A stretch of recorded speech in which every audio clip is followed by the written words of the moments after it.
Welcome to mind evolution. आज मैं आपको बताऊंगा कि अक्सर औलादें अपने बाप को एक ही मेयार पर क्यों परखती हैं। इसमें शक नहीं, औलाद के लिए बाप आइडियल होता है, लेकिन कुछ बातें जवानी में समझ नहीं आती या हम समझने की कोशिश नहीं करते, इसलिए कि हमारे सामने वक्त की जरूरत होती है। दुनिया से मुकाबले का भूत सवार होता है। जल्द से जल्द सब कुछ पाने की जस्तजू में हम कुछ खो भी रहे होते हैं, जिसका एहसास बहुत देर बाद होता है। बहुत सी औलादें वक्ती महरूमियत का पहला जिम्मेदार अपने बाप को करार देकर हर चीज से बरियल जिम्मा हो जाती है।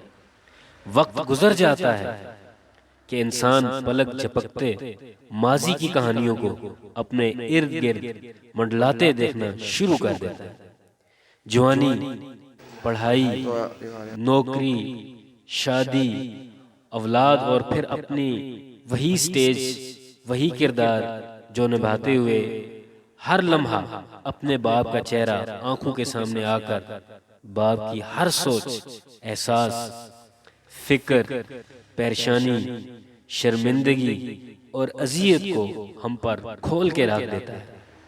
बाप की कभी कभी बिला वजह खामोशी, कभी पुराने दोस्तों में बेवजह कह के, अच्छे कपड़ों को नापसंद करके पुरानों को फख्र से पहनना, खानों में अपनी सादगी पर फख्र, कभी कभी सर झुकाए अपने छोटे छोटे कामों में मगन होने की वजह, कभी बगैर वजह थकावट के बहाने सरे शाम बत्ती बजाकर लेट जाना, नजरें झुकाए इंतहाई महवियत से डूबकर कुरान की तिलावत करना। समझ तो आना शुरू हो जाता है, लेकिन बहुत देर बाद जब हम खुद रातों को जाग जाग कर दूसरे शहरों में गए तो बच्चों पर आयतुल कुर्सी के दायरे थे। जब हम सर्दी में वुजू करते हुए अचानक सोचते हैं तो पूछ ही लें, बेटा आपके यहाँ गर्म पानी आता है।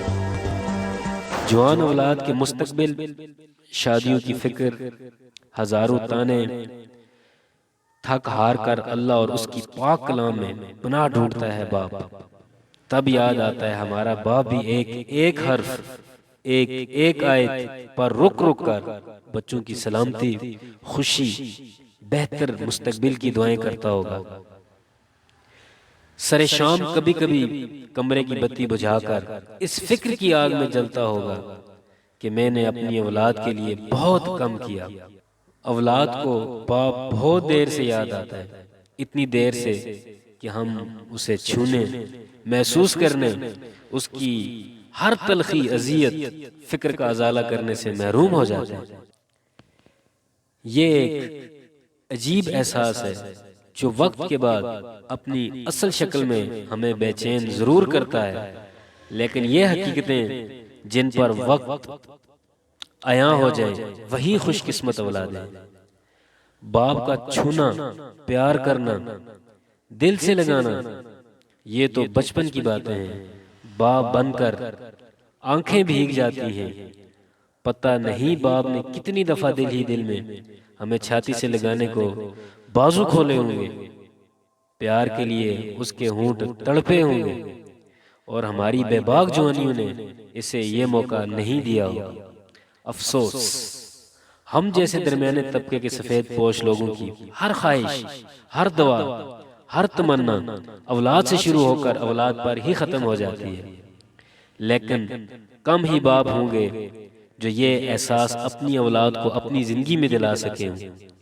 ये एक छुपा मीठा मीठा दर्द है जो बाप अपने साथ ले जाता है। औलाद के लिए बहुत कुछ करके भी कुछ न कर सकने की एक खलिश आखिरी वक्त तक एक बाप को बेचैन रखती है, और ये सब बहुत शिद्दत से महसूस होता है जब हम बाप बनते हैं। बुढ़ापे की दहलीज पर कदम रखते हैं तो बाप के दिल का हाल जैसे कुदरत हमारे दिलों में मुंतकिल कर देती है। औलाद अगर बाप के दिल में अपने लिए मोहब्बत को खुली आंखों से वक्त पर देख ले तो शायद इसे यकीन हो जाए कि दुनिया में बाप से ज्यादा औलाद का कोई दोस्त नहीं।